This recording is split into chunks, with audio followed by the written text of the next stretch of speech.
चाहता हूं सर। कराची का बड़ा मशहूर बाजार है सर, जोड़िया बाजार। वहां पे एक ताजिर ने आटा 8 किलो कम पे बेचा गवर्नमेंट के रेट से, तो उसके ऊपर सर वो डीसी का भी दावा हो गया, चालान भी हो गया, उसको गिरफ्तार करने की भी बात की जा रही है।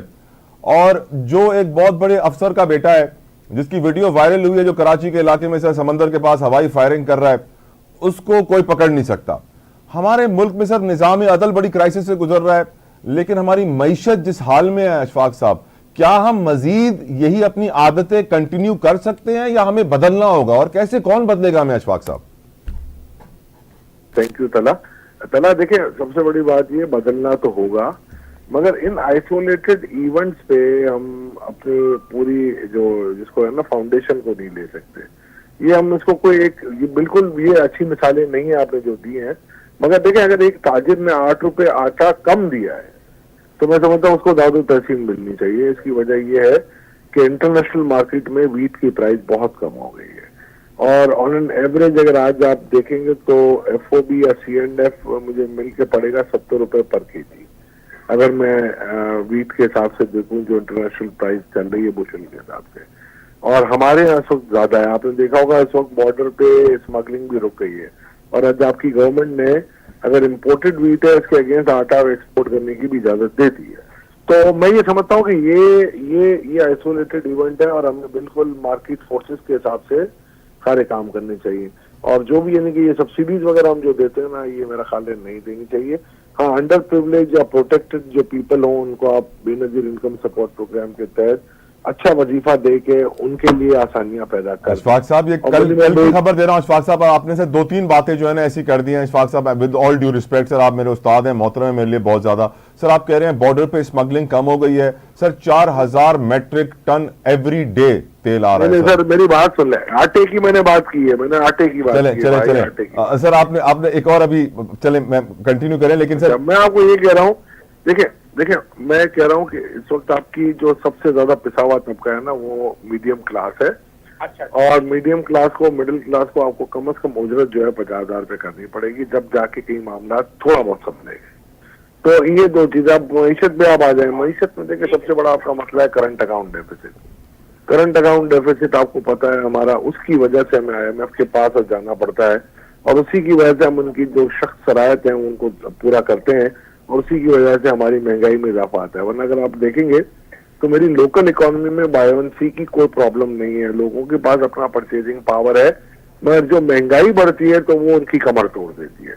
अब उसमें अब आप देखेंगे ना, उसमें कुछ ऐसे उनसर हैं जिन उनसर को हमें देखना पड़ता है। और मेरा ख्याल है, मैं तो बबांगो दौल ये कहता रहता हूँ लोगों को कि जी ये गलत चीजें हो रही हैं, उनको आप ठीक कर लें।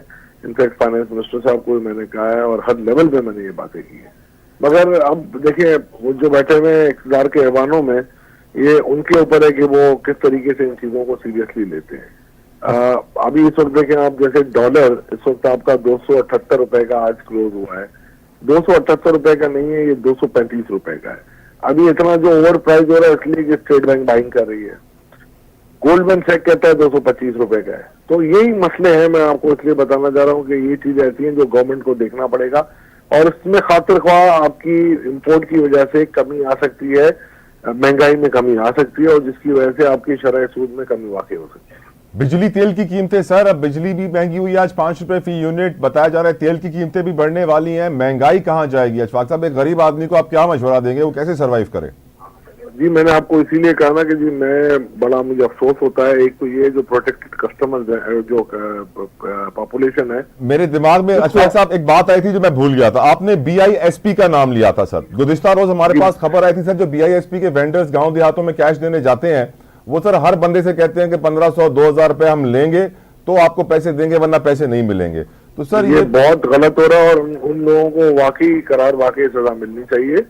और मैं ये कहता हूं कि आप इसको ऑटोमेट करें, हर किसी का बैंक अकाउंट होना चाहिए, आप अपनी फाइनेंशियल इंक्लूजन को बढ़ाएं, गांव गांव जाएं, छोटे छोटे लोग हैं इनके जो ये जो जैस कैश है, इजी पैसा, इस तरीके से उनके अकाउंट खुलवाएं और उसी से इनको ट्रांसफर करें। आप जब तक अपनी जिंदगी में डिजिटलाइजेशन नहीं लाएंगे आपके मामला ठीक नहीं होंगे, चाहे कोई एक बड़ा आदमी हो या एक छोटा आदमी हो।